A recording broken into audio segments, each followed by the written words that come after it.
Second Connections reading of the semester. First was up in La Plata.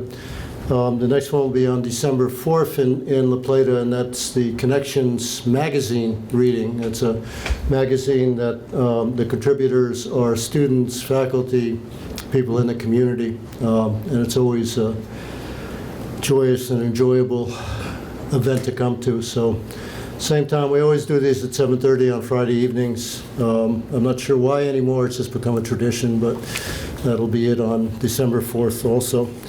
At the end of this reading, the poets will be outside at the book table, signing books if you purchase them, signing your wrist, I guess, if you're too cheap to buy a book. Michael always says to people, these are great gifts for holidays, coming up and everything else, and a signed copy. I highly recommend that. So it's a pleasure to introduce the three poets whose work I admire and also dear friends and colleagues. All are dedicated teachers, tireless, passionate advocates for the essential place of the humanities in education and the essential place of literature in cultivating the humanity of the educated. All of them are poets, giving us in their work in different ways the gift of attention and the gift of connection. Among the poems that you'll see actually in your flyer that were submitted also to our Connections website is a collaborative poem done by participants in a workshop Michael gave. Each stands answering the question, what is a poem? And one of those definitions, one of those three-line definitions reads, a poem breaks the spell of the evening news. It is an invitation to pause, a song in the midst of sound bites, a stop sign to make us pay attention and remember who we are. What is a poem? The words that I just read and that question made me think of two poems that we've gone over in class recently by two other poets. One is Hausman's Terence, This Is Stupid Stuff. The other, Ferlinghetti's The Poet Like an Acrobat. They both came to my mind when I was writing this introduction because each seems to offer, I should say, a different answer to that question, what is a poem? Yet each in its own way is, quote, a stop sign to make us pay attention and remember who we are. As I looked at the poems Rachel and Neil and Michael posted on our website, the contrast and the connection between those two poems by Hausman and Ferlinghetti seemed to me to capture both the contrast and the commonality in the work of the poets we'll hear tonight.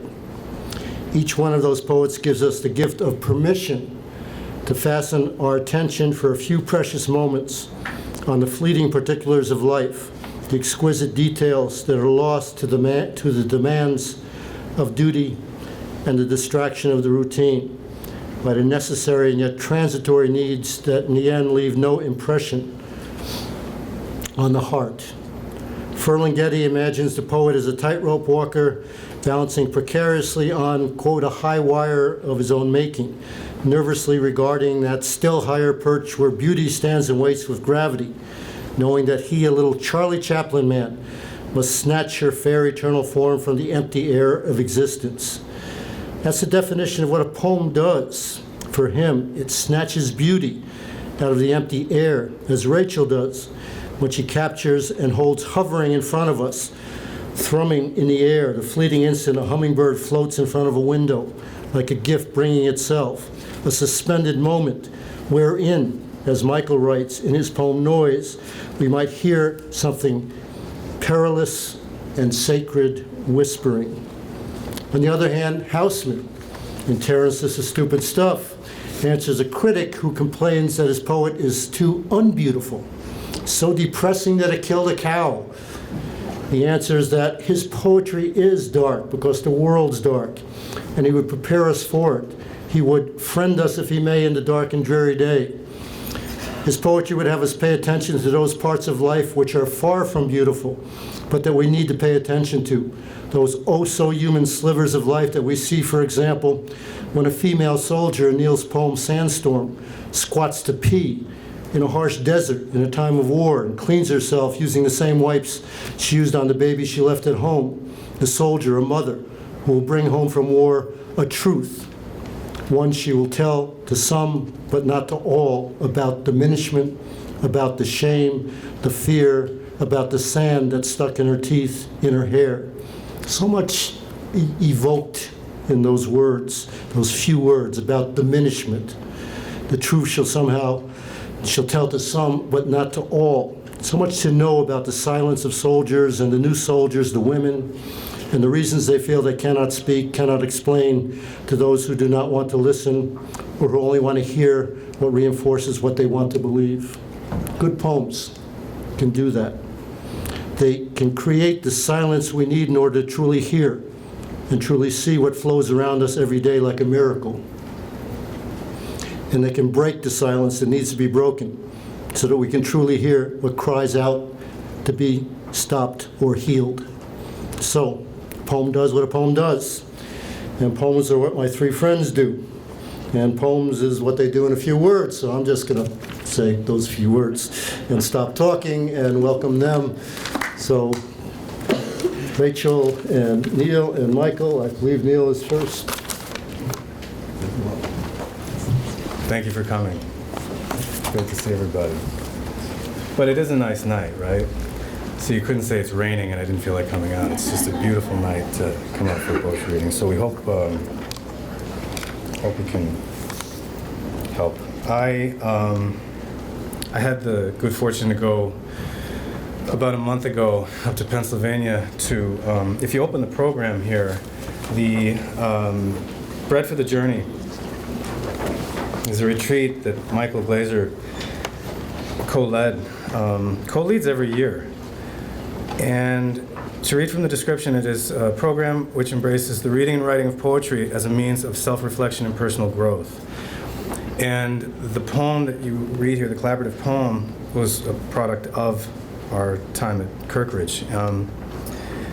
But what it did is, for me, is it confirmed what I always believed, which is poetry is something that is essential to people. They just don't know they don't know.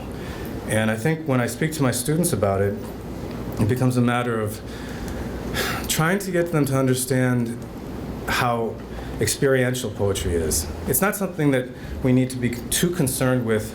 If you look on the left side of the program, we have what is poetry? Answers from the dictionary. Excuse me.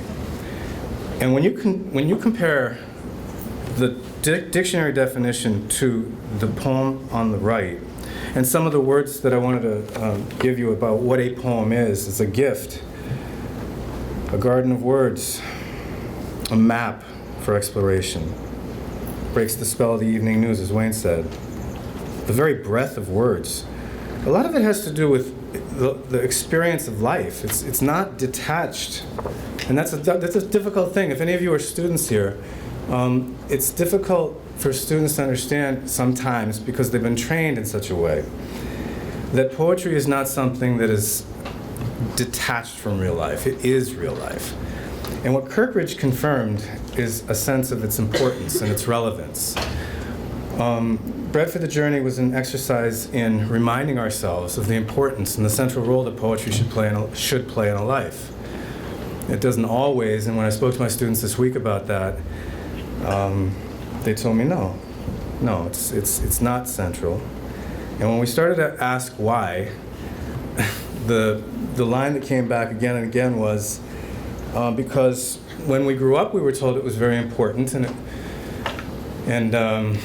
we learned what the poem was about, and the teacher told us what the poem was about, and we told them what the poem was about, and then we moved on to something else. It's a matter of experiencing a poem. That's what it's about. It's different. It's not studying a poem, it's experiencing a poem. And that's what we were doing up in Kirkridge. The benefit being a life better lived. The difference between, in the program, the dictionary definition and the poem itself reminded me a lot of a poem that I used to use in class a lot. It's one by Walt Whitman. It's called When I Heard the Learned Astronomer. Anybody familiar with that one? So the idea, I'll read it and then I'll just say a couple of words about it.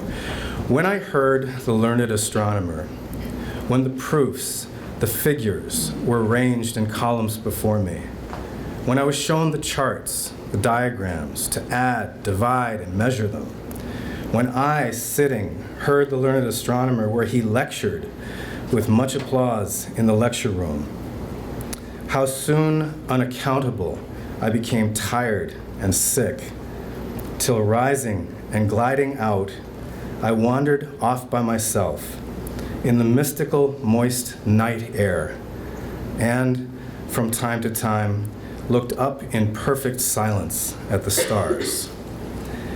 And when I read, I became sick and tired, I was thinking of my students, sometimes when you're trying to, sometimes the explication of a poem is the thing that will kill it, right? And that's what we're here to talk about. We're here to talk to you about the importance of poetry to us as writers of poetry, and the importance of sharing the experience of poetry with other people, that it's not a small thing. And that a lot of our experience with poetry is unfortunate. The way it's presented. Like this, The Learned Astronomer is presented with proofs and figures ranged in columns. It includes charts and diagrams to add, divide, and measure. Has anybody, when you're taught poetry, if you're taught the technical side of poetry, it loses all its life. And a lot of students, that's the first thing that they learn. And then, are there any, I'm sorry, this is a terrible segue, but any Walking Dead fans in here? Thank you. Yes, sir. There you go. All right. Walking Dead is the most popular show in the country, and it's about zombies walking around and eating people, right? And I heard the Canadian writer Margaret Atwood say that that's just, it's a reflection of the hopelessness of our time, right? It's apocalyptic.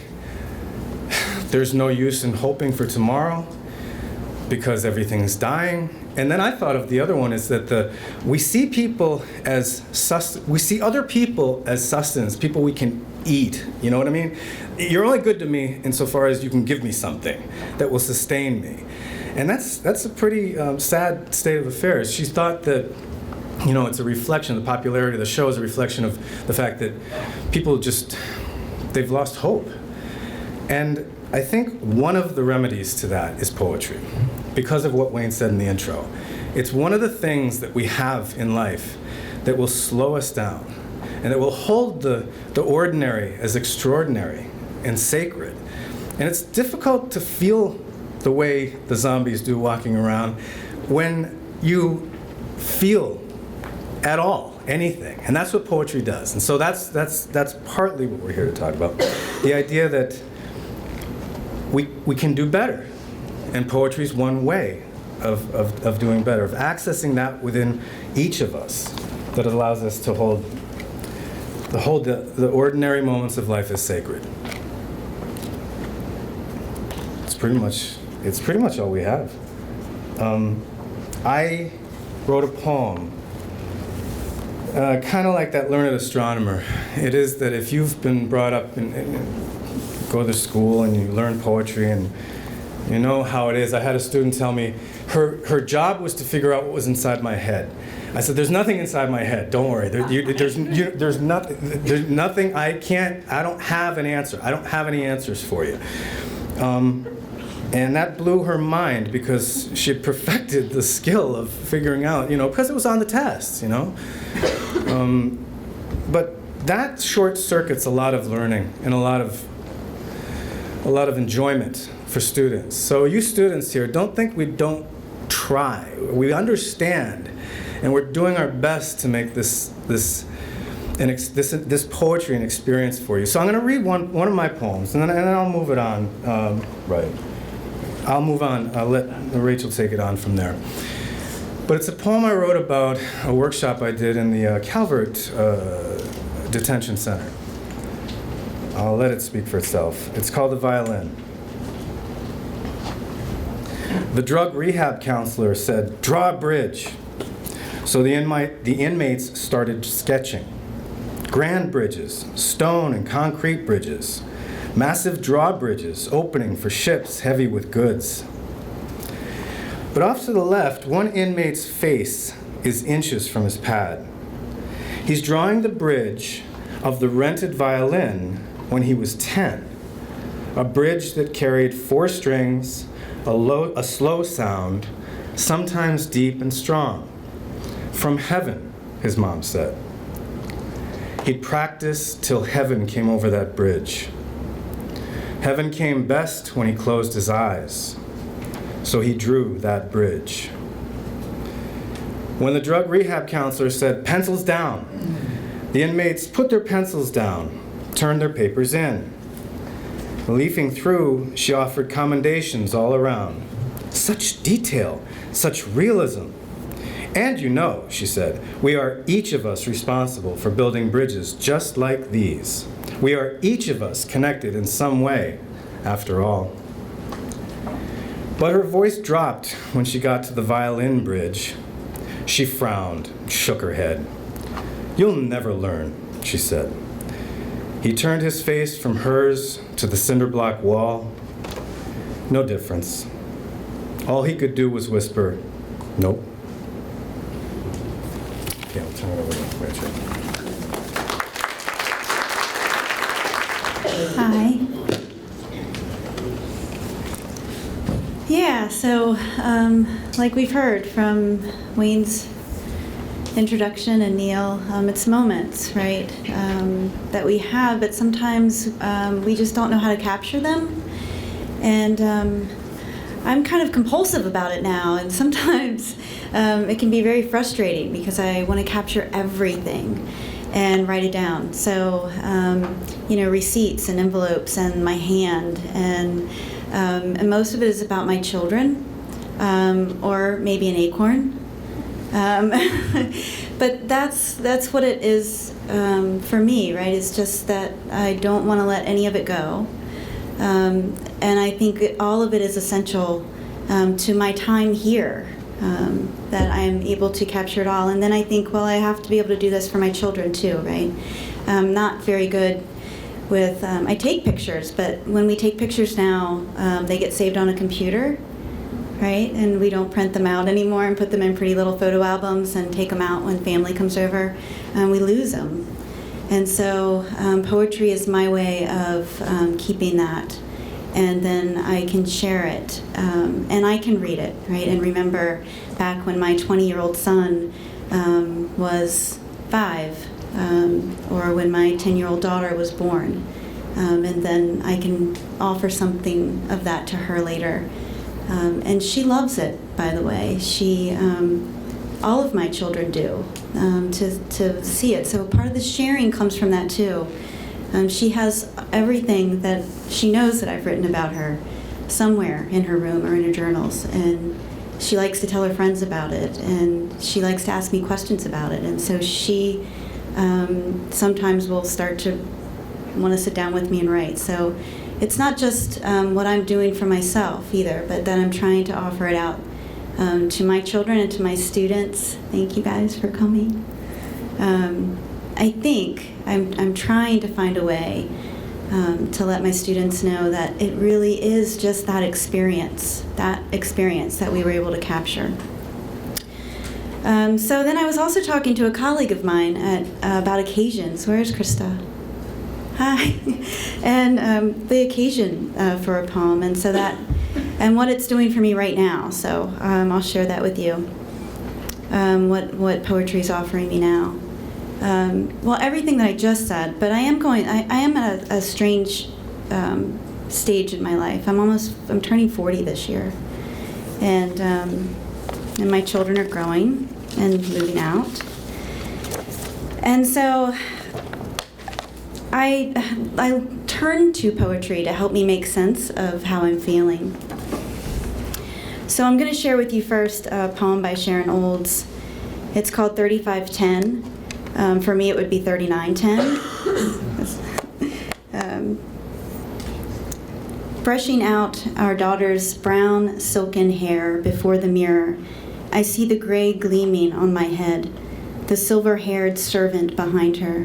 Why is it, just as we begin to go, they begin to arrive, the fold in my neck clarifying as the fine bones of her hips sharpen.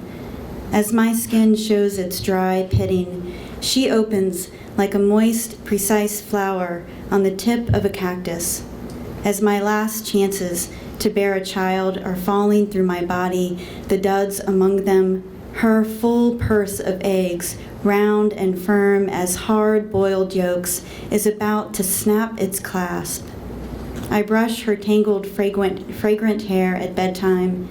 It's an old story, the oldest we have on our planet, the story of replacement. So that's where I am.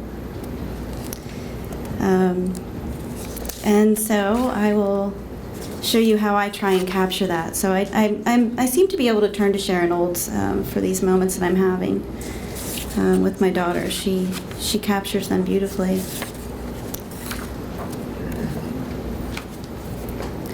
And this one's called Soon, and this is for my daughter. 2 monkeys, a little robot dog, 5 journals, and 7 chapter books line her windowsill, one side outgrowing the other. While we share the mirror this morning, brushing our hair, she asks if it hurts to shave my legs. I tell her no, that I'm careful, that I use the conditioner and the razor eases along, softly, but I remember many cuts, a lot of blood, my ankles, my shins, so I stop myself from making it all sound so gentle. Soon enough, I tell her, soon enough.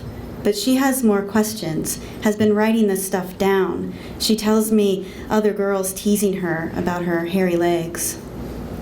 And next year, she'll be in middle school, should learn now, she says, because she's big enough now, always very careful, and she makes her bed and feeds her fish, and she just read a whole chapter about a girl who shaves her legs and hides it from her mom and shows all the girls at school, and she's 11.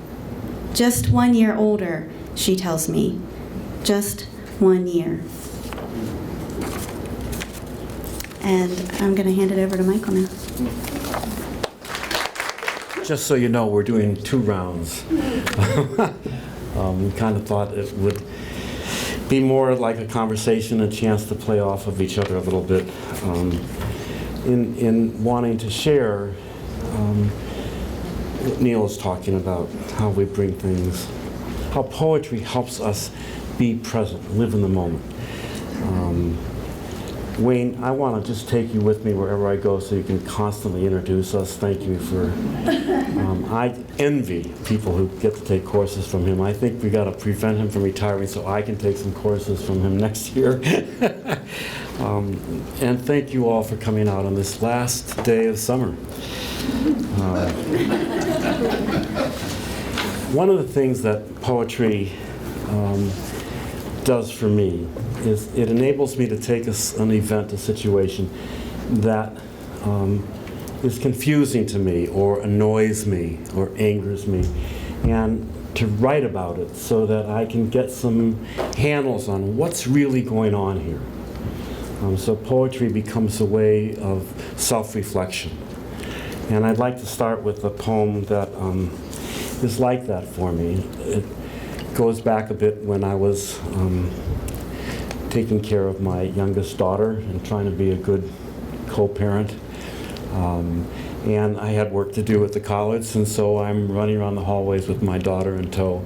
And we're walking by the provost's office, and the president of the college and the provost and somebody else come charging out of the provost's office, almost run us over. And the president looks down at Eva and looks up at me and says, "Are you still having those?"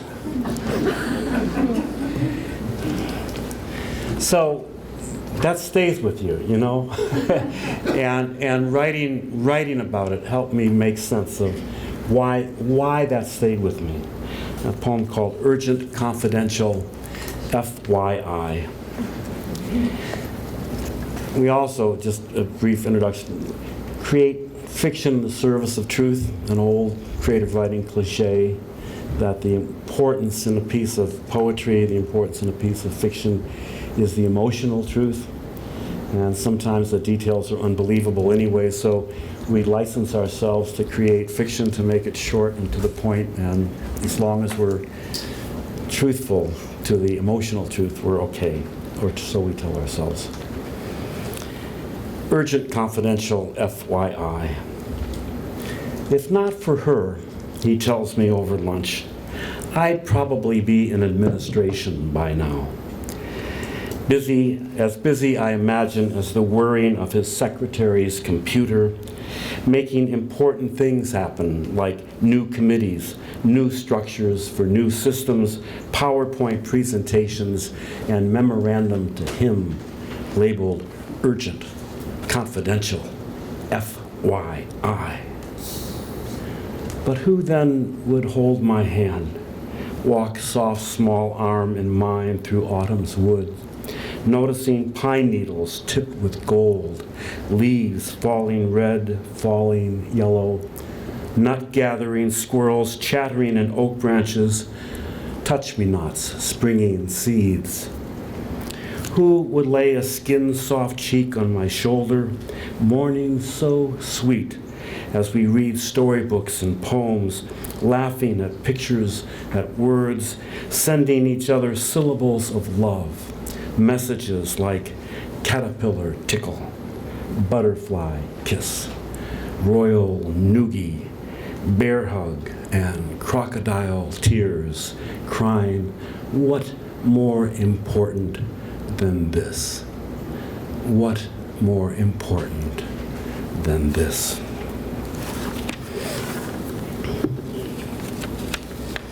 Another thing that poems help me do is be honest with myself. That emotional honesty is not something that we are, I am not particularly prone to wanting to explore all the time.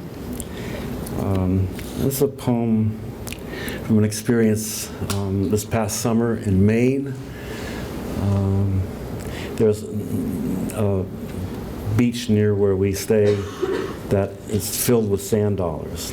And when the tide's out, you can find sand dollars. And I love to go there and collect sand dollars. For what purpose, I'm not sure. The poem is called Not My Childhood, But Yours. I watched you, barefoot and excited, trudge across the rocky shore toward the sand dollar beach.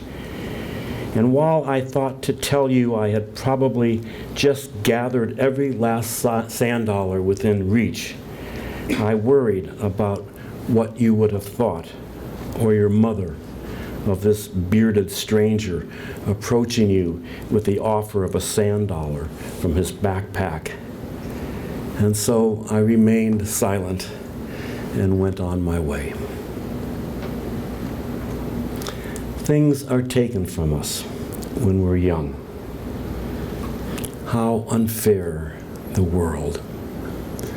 How greedy I've become.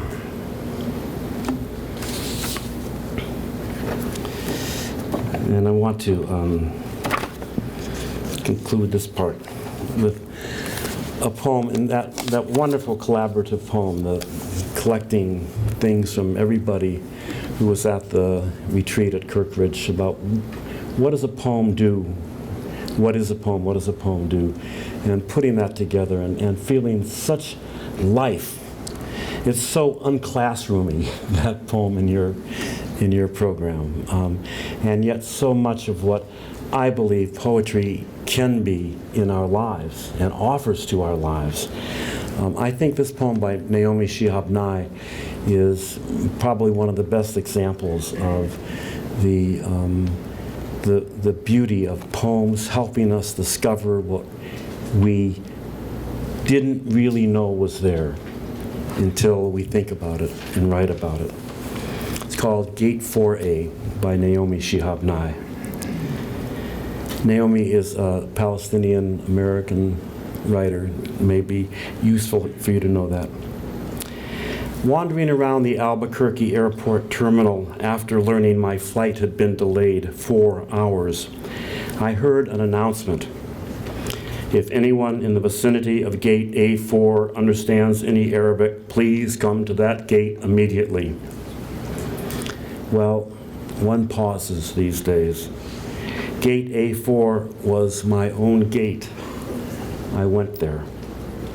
An older woman in full traditional Palestinian embroidered dress, just like my grandma wore, was crumpled to the floor, wailing loudly.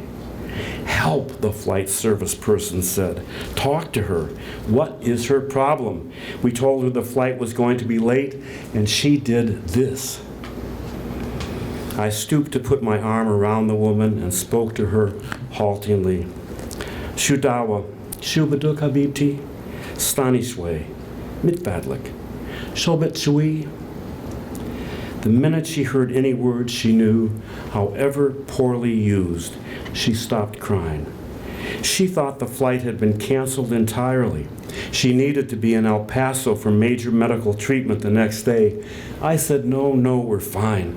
We'll get you there, just later. Who is picking you up? Let's call him. We called her son and I spoke with him in English. I told him I would stay with his mother till we got on the plane and would ride next to her, Southwest.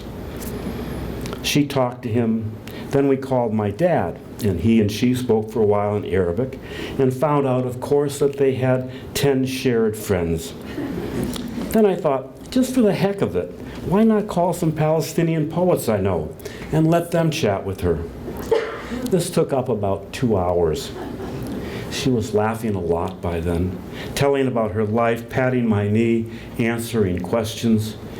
She had pulled a sack of homemade malmoul cookies, little powdered sugar crumbly mounds stuffed with dates and nuts, out of her bag, and was offering them to all the women at the gate. To my amazement, not a single woman declined one. It was like a sacrament.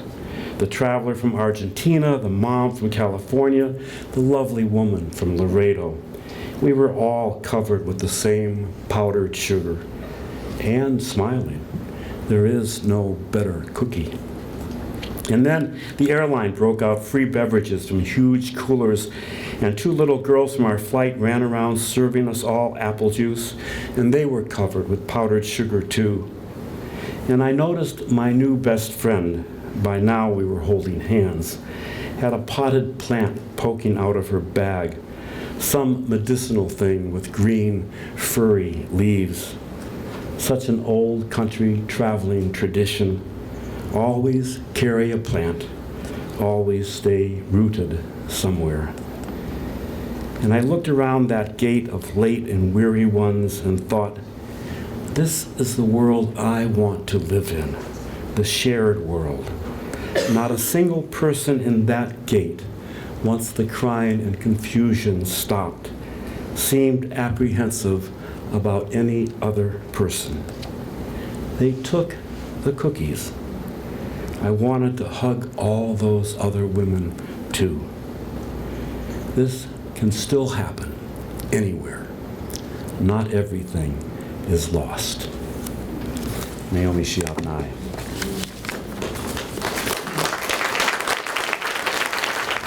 When I was in Pennsylvania, I spoke with Naomi, and it turns out we know a poet named Phil Metris. He read here at the college about 3 weeks ago, actually, up in La Plata. And he wrote a piece that Naomi gave me that speaks very, very clearly to the topic that we've chosen to discuss this evening. And one of the things he says poetry can do, as the poem that Michael just read shows, is it can create empathy. That people care, that people know what it's like to experience life from another person's point of view. And people might not think that's a big deal, but I think it's becoming more and more so. Back to The Walking Dead, if you want, all right? The people walking around like zombies now with absolutely no connection to the person sitting next to them. And poetry is one way to develop that innate sense that we have. It gets covered over by a lot of stuff from day to day. I mean, that's just normal. But poetry allows that to come forward. And so I think empathy, it's an imaginative leap that a lot of people aren't willing to take because it involves risk. But it's something that we need to be at least open to. And I think when students study poetry and they understand that other people are lonely too, other people suffer pain, other people suffer loss and grief, and it helps to know that. And poetry allows us, in some sense, that understanding. Poetry becomes a guidance system of words and empathy. The title of Phil's piece is called a GPS, Where We Find Ourselves, the GPS of Poetry. And he ends it, I'll just quote one more little bit and then I'll read a couple of my poems. He ends it by saying, the poetic imagination, far from being an escape or a distraction from reality, that's close to what I was saying before, can become a way of mapping ourselves back home, back to the child's primal wonder, a GPS to steer us away from the fear and the brutality toward a greater union with each other, and even for strangers in an airport terminal. But how many people notice that?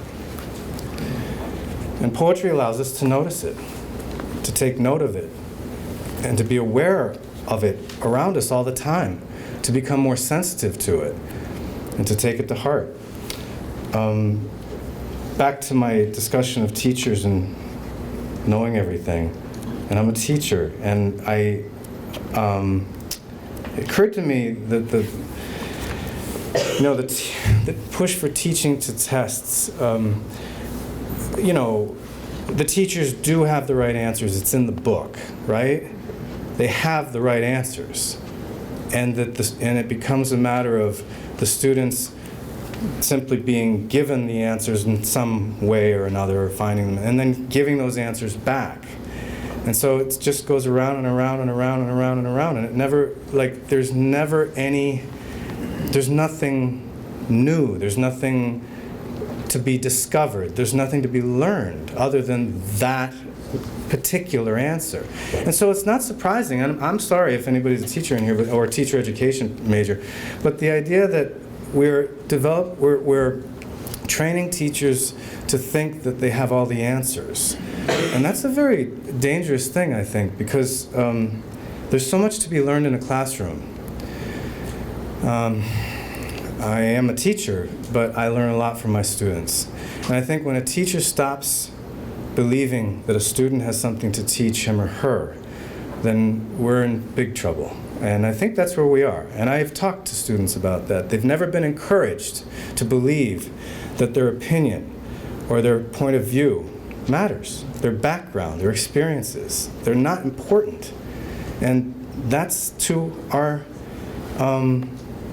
disadvantage. So I want to read just two poems of my own and finish up with one by William Stafford that, to me, captures the sense of the experience that we're trying to convey this evening. These are poems written, and for you students in here, don't think that if your teacher happens to be a writer, they're not taking mental notes all the time about what you say in class. Because a couple of these, I couldn't have, you know how it is though, but if you're attentive to it, and you're living a poem every minute of your life anyway, you just don't know it. You need to be a little more aware of that, and then life takes on a whole new dimension. So I'm going to read two poems. One is called God Knows. It speaks for itself. She's studying to be a nurse because her dad smokes too much. Everyone sees a stroke coming, and if she's not around to help, God knows.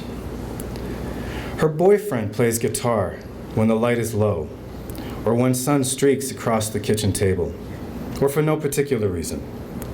And when he plays, their life together makes a little more sense than when he doesn't. They decide to move in together, a renovated barn.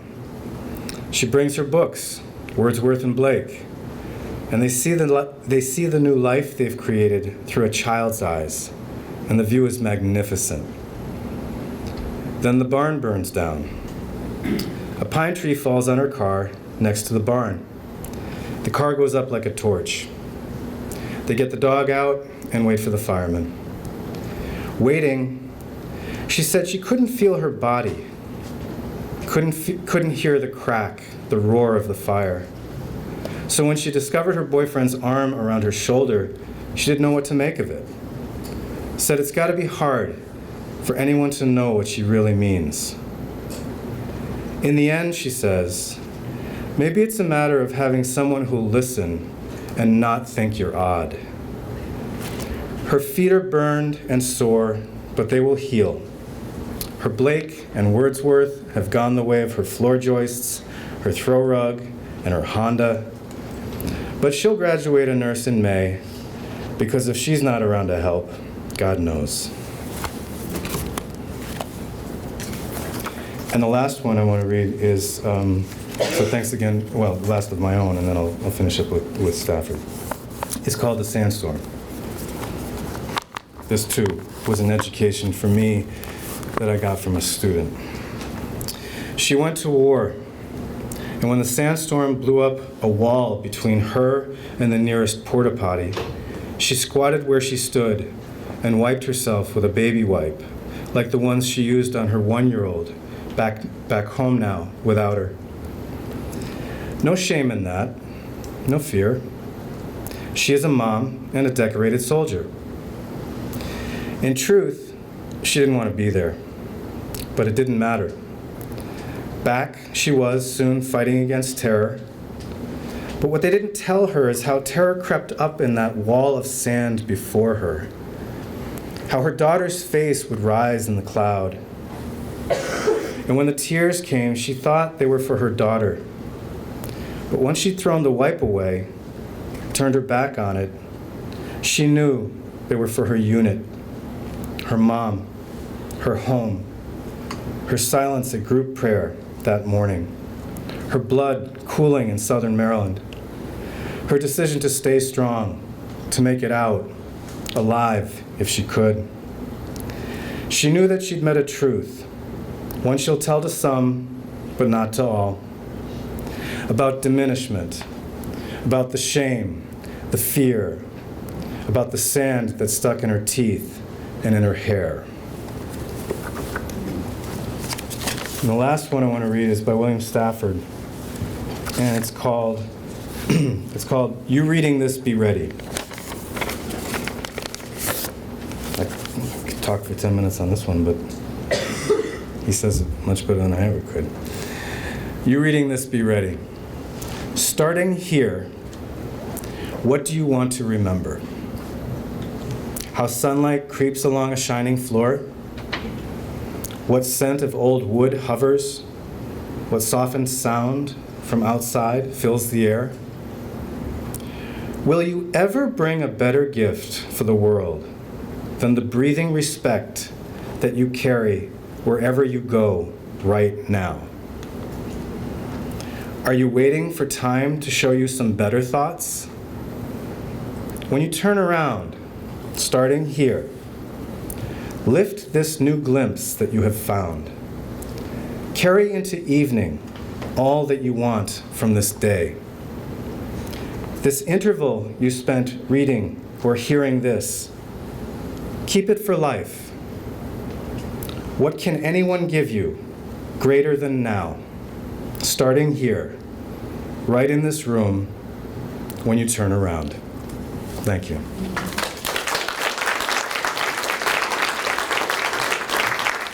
So Neil said something about risk, and that got me thinking, and I tried to find a pen to write down everything else that he was saying, but I was making too much noise. But it got me thinking about trusting, and trusting ourselves. And while at Kirkridge, when we were leaving, we had villages, and we had families at Kirkridge, and it was beautiful. And we shared everything about our experiences with one another. And when we were leaving, Michael hugged me and told me he was proud of me for trusting that others felt the same way that I was feeling while I was there. And that's what poetry is, right? I write and I trust that others are feeling the same way that I'm feeling. And so, but it's also sort of a conversation that I have with myself, right? I mean, we can't walk around all the time talking to ourselves, although I do that sometimes too. But it is, it works out better if I put it on the page. So and it's, to be a writer is to trust, right?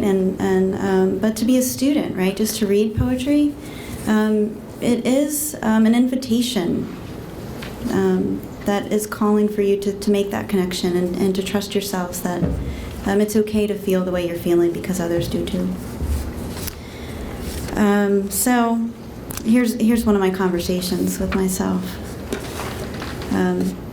Heart. It does happen, you know. Something appears as if meant for you, just like that, just an acorn, green with its brown cap on.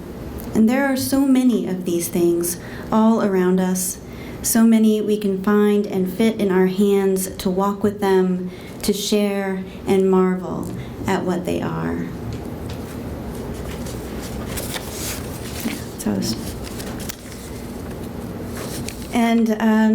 So I have to read for each of my children, and so I read for my daughter, and I have to get through my boys. And writing for me also helps me through, right? I mean, helps me get through things. I turn to poetry to get through them, and I write to get through them. And a couple of summers ago, I was faced with something that I never thought was going to be a part of my life, and that is an LNG plant being expanded right across the street from my house. And when I say right across the street, I mean 100 feet from my front door.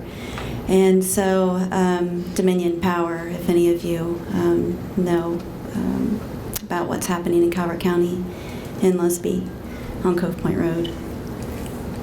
This was very hard. We lived in the house for 7 years. It was the only house my daughter knew.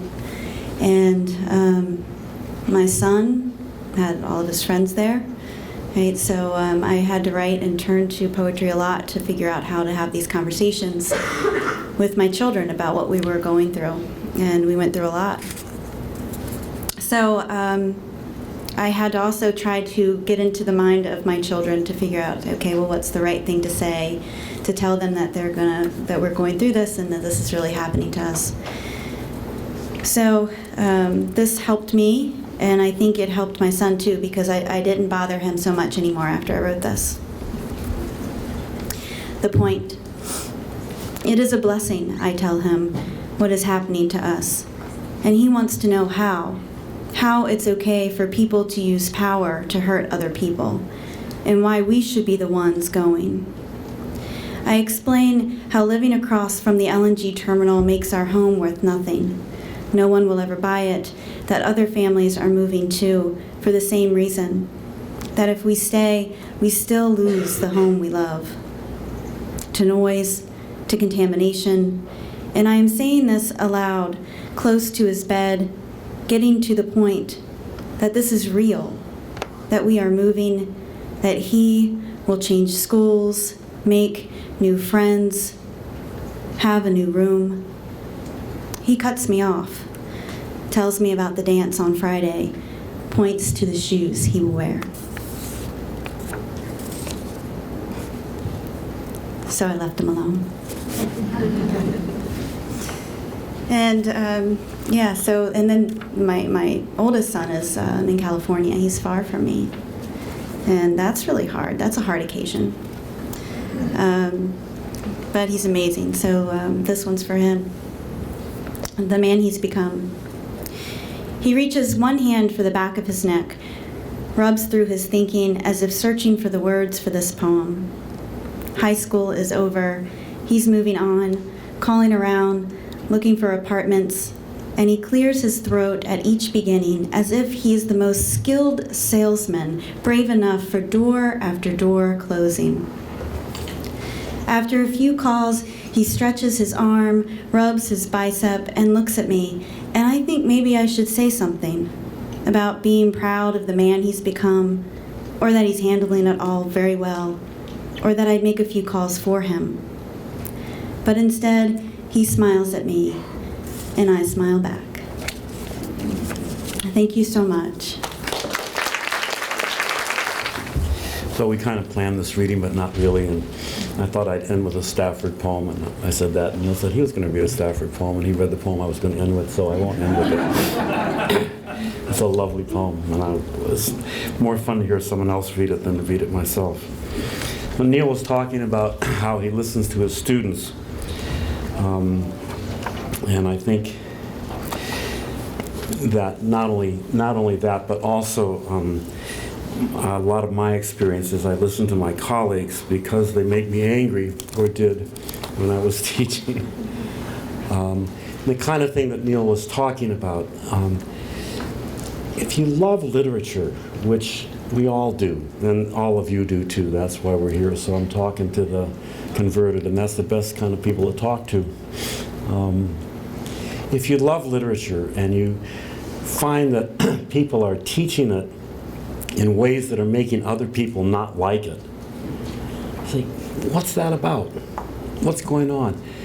When people are so focused on their teaching and what we're supposedly doing that they don't know what's going on in the world and how it might relate to that, that's frightening. You know, the beautiful poem, Rachel, about Cove Point and all the wonderful work you did. And we all know what's going to happen. And it happened this past week. 500 or whatever gallons of kerosene or something, you know, liquefied natural gas, but it takes 2,000 gallons of regular gasoline a day to make that liquefied natural gas. It's going to come in on tank cars. Wow, what we pretend not to know about. It's really amazing. And poetry can and should speak to that, as we should all speak to that. So April 16th, 2007 was one of the biggest early murders at a college, university in Blacksburg. And we had a English department meeting the day after that. So this is a poem that takes place, it's called What We Might Choose to Ask, at an English department curriculum review meeting the day after an English major murdered 33 human beings in Blacksburg. And it begins with an epigraph. Maybe it should be an epigram. That one of my colleagues, whose initials were DR, but I won't mention her by name, said at that meeting in response to whatever the discussion was. And then the poem proceeds from there. She said, "Do you realize, this is the day after an English major killed 33 people. She said, do you realize that there is no relationship between any of these curricular review questions we are asking and anything outside of our college? Shouldn't we at least ask if the curriculum prepares our students for graduate school? Or ask if we have offered a single compassionate word to those who are suffering? Or wonder if what we choose to teach could comfort despair? Or point us toward the questions our history again demands that we ask? Or if we might want to think about how and why we insist that our students think the way we think they should think? Or if there is any way we might begin to learn to teach how to deal with this aching, gut-wrenching grief.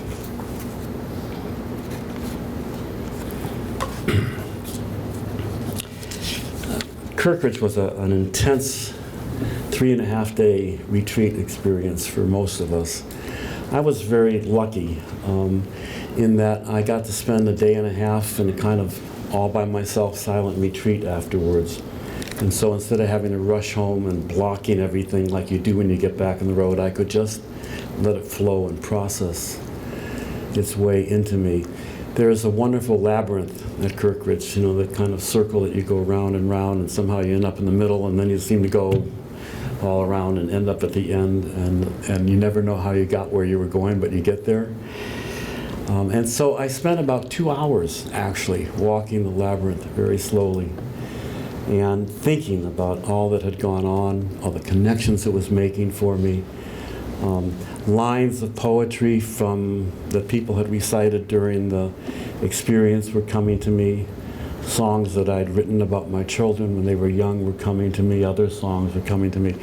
And it just all flowed together in something. I've got to write this down. And so I did. It's probably still a poem in process, but I'd like to share it with you. It kind of captures for me that experience and captures for me how writing enables me to hold on to something, like Rachel was talking about. And I write about my kids who appear in this poem, songs that I wrote when they were young. The emotion is alive there as opposed to just the picture. Oh, I remember that birthday party. Well, here's the emotion of that too. So you might recognize lines from T.S. Eliot or Lucille Clifton in here, or his name is escaping me, but his line's in here. And they're in quotation marks, so they're not plagiarized, but I'm not going to point them all out. It's called Labyrinth. Where are you going, my little one, little one? Where are you going, my darling, my own? Turn around and you're 2, turn around and you're 4, turn around and you're a big girl going out at the door. I walk the labyrinth slowly.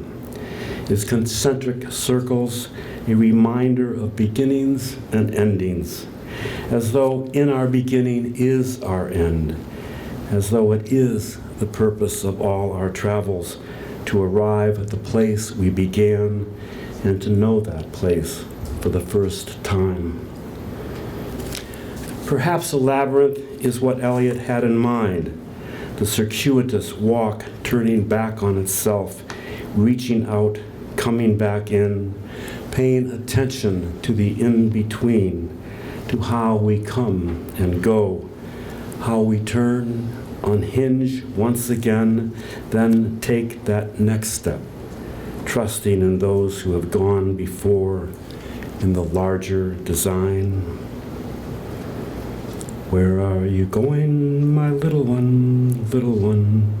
Little dirndles and petticoats, where have you gone? My children are all grown. Even the youngest has found the path of her gifts, her spirit. And I walk the labyrinth, an older father to start with, an old father now, an old man. The labyrinth has become my journey. Each circle, another thought, another memory.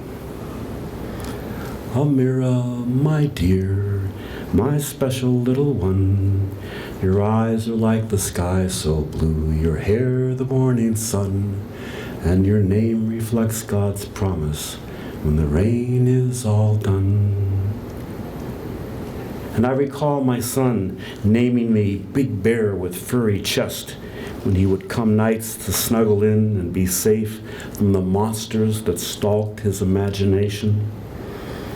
And what did he know, or I, back then, of love's austere and lonely offices? I walked the labyrinth, stopping now and then to pull out some tufts of grass growing alongside the stones that outline the path, that build the circles that guide this journey as it wends its gentle way. My feet follow the twists and turns, the joys and sorrows. 'Tis a gift to be simple, 'tis a gift to be free, 'tis a gift to come down where you ought to be. And my mind asks me, Are you where you ought to be? As if my mother, arriving late, wondered what in the world I am doing. The ground under my feet is solid. I place each foot firmly, step after following step, on this labyrinthian path, remembering again. We sit by the water, my daughter and me. It rolls into shore, then flows out to sea. Wherever it's going, it comes back again. That's why the river is such a good friend. The armor around my heart loosens like copper plating turned to dust, sprinkling the earth green like it is at the end of the labyrinth, where I look back amazed by this journey. And the seasons, they go round and round. The painted ponies go up and down. We're captive on a carousel of time. We can't return, we can only look behind from where we came and go round and round and round in the circle game. In the labyrinth, I have circled myself, and it occurs to me that love is a language of circles. And though we stumble through its mysteries, the path knows where it is going. It asks for patience and invites me once again to surrender to its calling, to the circles that reflect the circle of my life. Here and now, on this journey, sailing through this to that. Thank you.